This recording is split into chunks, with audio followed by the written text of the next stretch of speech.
તો કેમ છે મિત્ર, તમારી માટે આજે લઈને આવી ગયા છે દોરી વર્કમાં નવું આર્ટિકલ જે માર્કેટમાં ટ્રેન્ડિંગ અત્યારે નવું આવ્યું છે. તમે જોઈ શકો છો, જો આ વ્હાઈટ શર્ટ છે એમાં દોરી વર્કમાં પ્રીમિયમ કલેક્શનમાં આવી ગયું છે. ભાવ આપણે લાસ્ટમાં કહીશું, આખો વિડીયો જોઈજો.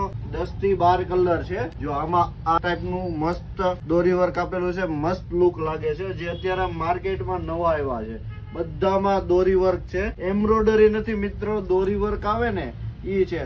જે પણ લોકોને જે કલર ગમે એ આપણે સ્ક્રીનશોટ પાડીને નીચે આપણે વોટ્સઅપ નંબર આપેલો છે એમાં મોકલી દેજો, જે કલર ગમે એ. સાઈઝ ની વાત કરીએ ને તો આપણી પાસે એમ, એલ, એક્સેલ ને ડબલ એક્સેલ પણ છે. આ વખતે આપણે ડબલ એક્સેલ વાળા મિત્રોનું પણ ખાસ ધ્યાન રાખેલું છે એની રિક્વાયરમેન્ટ પ્રમાણે. અને નવું આર્ટિકલ છે જે માર્કેટમાં 1200-1500 રૂપિયાના શર્ટ મળે છે, પણ જેને આપણે આઈડી ફોલો કરી છે ને એની માટે મસ્ત ઓફર છે. 600 રૂપિયામાં એક શર્ટ આપવાનો છે અને 1100 રૂપિયામાં 2 શર્ટ આપવાના છે. તો તમને જે પણ કલર ગમતો હોય એ નીચે વોટ્સઅપ માં આપેલો છે નંબર, સ્ક્રીનશોટ પાડીને મોકલી દેજો, તમને મળી જશે. ને લિમિટેડ સ્ટોક છે તો પેલા વિઝિટ કરજો. રોજે રોજનું નવું કલેક્શન આપણે ત્યાં મળી જશે જોવા.